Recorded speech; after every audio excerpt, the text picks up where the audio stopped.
Feel like a pro, even when something goes wrong. With the BMW M Performance towing tape, available in 2 sizes.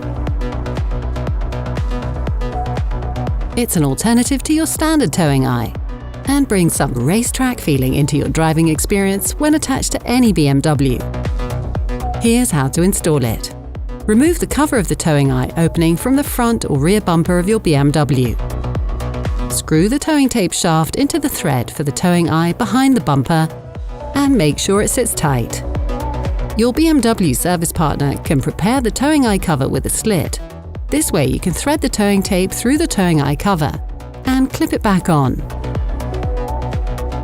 Fold it up, and with a rubber band around it, you can keep the towing tape installed even when you're driving. Or use the installed towing tape without the towing eye cover when you need to tow your BMW. Continue watching our how-to series to get the most out of your BMW.